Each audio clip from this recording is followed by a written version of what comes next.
Hi guys, today we're reading chapter 1 of Poison in the Colony. April 1613. It is night and I am sound asleep until Samuel lifts me up from my bed. I am small, only 3.5 years old. My feet dangle to his knees as he carries me out into the night. "Where are we going?" I ask sleepily. "Shh," he whispers, and swings his long strides through the sleeping fort. I trust him.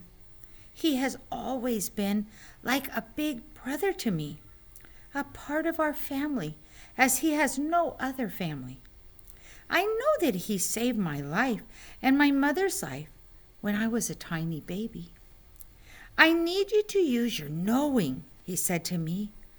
I rest my head against his shoulder and nod. I will do as he asks. I will use the knowing for him and never tell another living soul about it, as Samuel has warned me not to.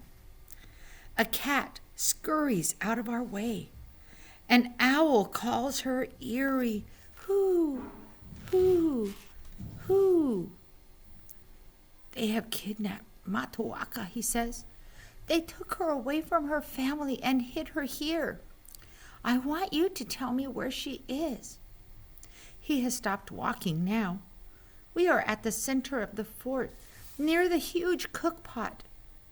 I straighten up to look into his eyes. "Why?" I ask. "Why did they take her away?" It feels like a very bad thing has happened. If I find her for Samuel, will I undo the bad thing? Samuel begins to try to explain it all to me, how Captain Argall is holding her for ransom to get her father, Chief Powhatan, to send us back prisoners and guns. To get her father, Chief Powhatan, to send us back prisoners and guns. But it is too hard for me to understand, and I am already looking for Matoaka, searching with my mind. I feel each cottage in the fort, the sleeping babies, their dozing mothers and snoring fathers. I close my eyes. The knowing works better that way. And breathe in. I smell urine from full chamber pots, potatoes rotting in storage, lard from soap-making kettle.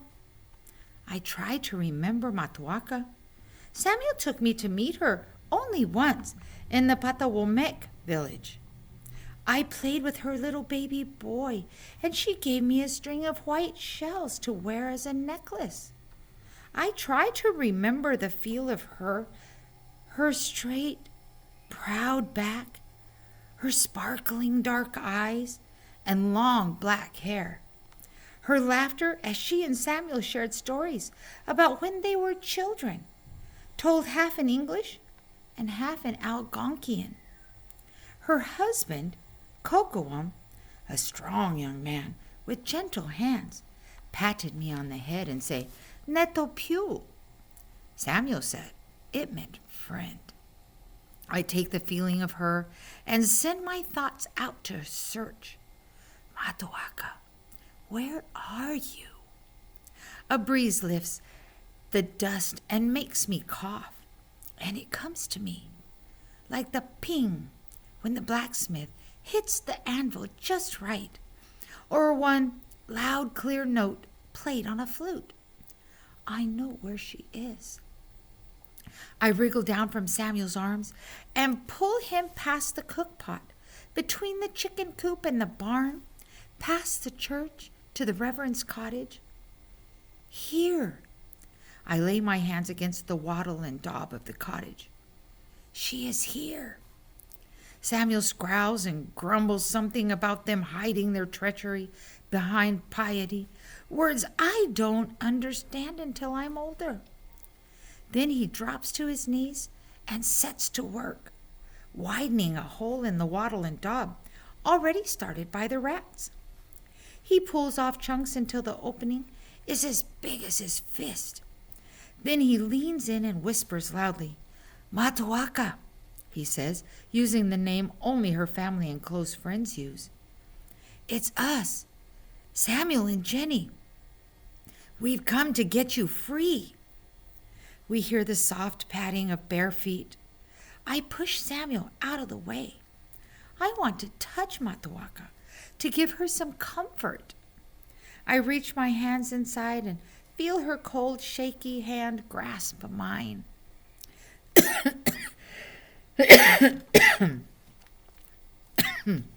The knowing comes over me with terrible force, making clear what her fate will be. Uriel and Cesar, please report to the office. Uriel and Cesar, please report to the office. Tears run down my cheeks. I pull my hand away. Samuel puts his mouth to the opening. He whispers, telling her how what they've done is wrong, how we're going to get her out of here. But I know he is powerless. And I know that Matuaka, or Pocahontas, as most people call her, will never see her husband and small son again. She will remain a kidnapped prisoner for a very long time.